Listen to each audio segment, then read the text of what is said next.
Assalamualaikum warahmatullahi wabarakatuh. Salam Om Swastiastu, Namo Buddhaya, salam kebajikan, Rahayu. Halo teman-teman, perkenalkan nama saya Afnin Rumafila Ramadhani. Saya dari Prodi Ilmu Hukum, Fakultas Hukum, Universitas Trunojoyo, Madura. Saya dari kelas A dengan akhiran NIM 012.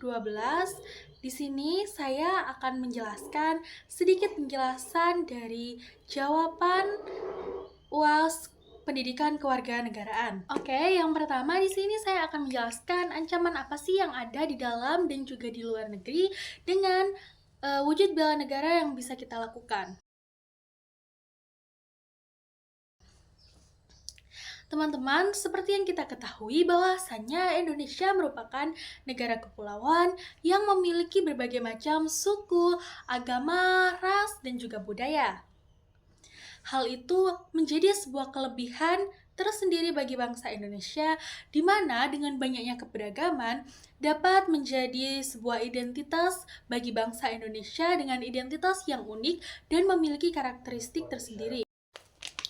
Namun, di saat yang bersamaan, keberagaman juga bisa menjadi kelemahan bagi bangsa Indonesia, di mana dengan banyaknya keberagaman yang ada bisa membuat sebuah kelompok merasa bahwasannya dirinya dan juga kelompoknya lebih baik dari kelompok orang lain, dari suku orang lain, dan merasa bahwa pilihannya adalah yang terbaik. Hal ini tentu saja akan melunturkan nilai nasionalisme bangsa Indonesia dan bisa menimbulkan perpecahan hingga rusaknya Bhinneka Tunggal Ika yang menjadi simbol persatuan bangsa Indonesia.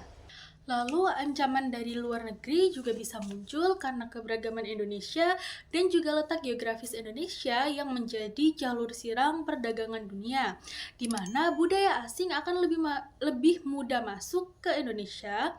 Dan di era digital seperti sekarang ini, banyaknya budaya asing yang masuk melalui jalur media sosial, perangkat digital, bisa membawa pengaruh bagi budaya bangsa Indonesia dan bisa membuat budaya bangsa Indonesia mengalami degradasi moral. Bukan hanya itu saja, karena Indonesia juga merupakan negara kepulauan di mana kondisi daratan itu lebih sempit daripada kondisi lautan, sehingga kemungkinan terjadi kejahatan seperti pencurian biota laut, hasil laut Indonesia, dan juga pencurian atau pengambilan hak wilayah di zona teritorial Indonesia bisa terjadi. Nah, karena adanya ancaman dari dalam dan juga luar negeri, kita sebagai rakyat Indonesia harus bisa memiliki sikap untuk bela negara.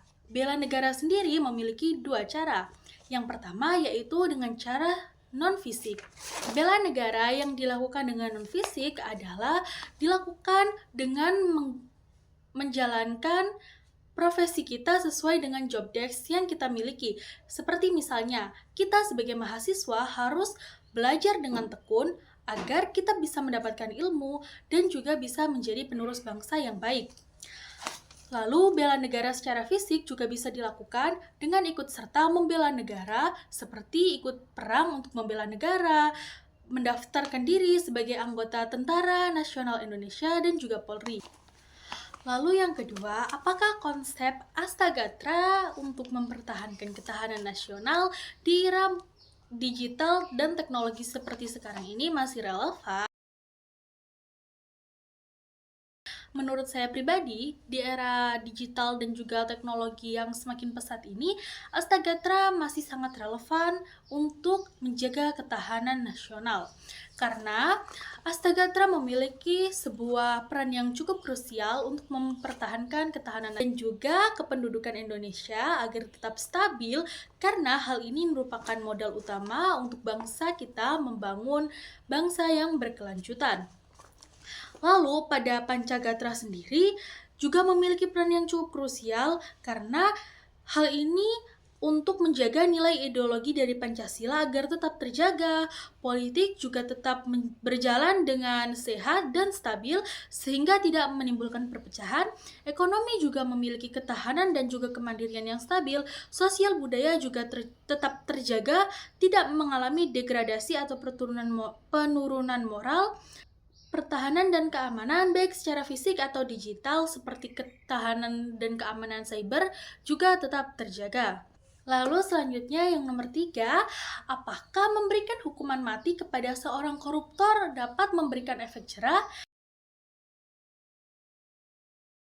Nah, kalau menurut pendapat saya sendiri, saya setuju karena menurut saya nilai anti korupsi itu adalah nilai krusial yang lahir dari kristalisasi moralitas luhur.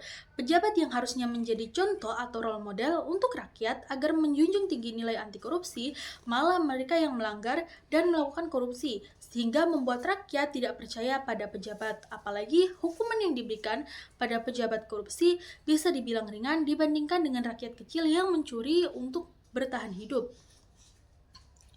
Hal ini tentu saja dapat menghancurkan moralitas dari bangsa kita karena dianggap korupsi itu menjadi sebuah hal yang normal dan adanya hukuman mati untuk koruptor juga pastinya bisa memberikan efek jerah.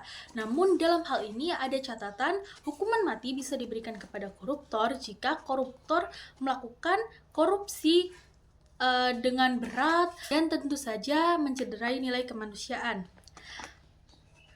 Tapi saya justru lebih setuju jika seorang koruptor dihukum dengan dipenjara dengan berat sesuai dengan kesalahan yang diperbuat, lalu adanya penyitaan harta hasil korupsi sehingga koruptor bisa memiliki efek jerah agar dia dapat merasakan bahwasannya hidup susah akibat dikorupsi itu tidak enak, atau bisa dikatakan kita bisa memiskinkan koruptor. Lalu selanjutnya yang terakhir, peran pemerintah daerah di era globalisasi untuk perkembangan daerahnya. Seperti yang kita ketahui, otonomi daerah adalah hak yang diberikan pada daerah agar dapat mengatur wilayahnya sendiri. Nah, karena daerah ini memiliki keunikan dan ciri khasnya masing-masing, hal ini dapat dijadikan kekuatan untuk membangun daerah. Apalagi di era globalisasi modern ini yang semuanya serba digital dan juga mudah viral apa-apa di sosial media. Misal kita bisa mengembangkan daerah melalui ekonomi kreatif seperti pada bidang kuliner. Setiap daerah ini kan pasti memiliki ciri khas masakannya, rasanya, rempahnya itu bisa dibuat sebagai wisata kuliner.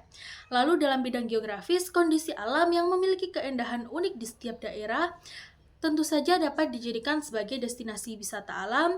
Lalu pada bidang budaya, daerah yang memiliki ciri khas seperti batik, tarian-tarian tradisional, dan juga ciri khas budaya lainnya bisa dijadikan sebagai wisata budaya.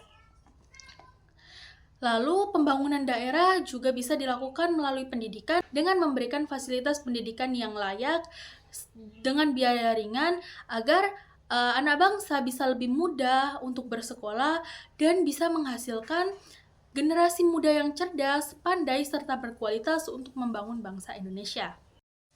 Sekian penjelasan singkat dari saya tentang jawaban UAS Pendidikan Kewarganegaraan. Sekian dari saya. Wassalamualaikum warahmatullahi wabarakatuh. I just had to let you know you're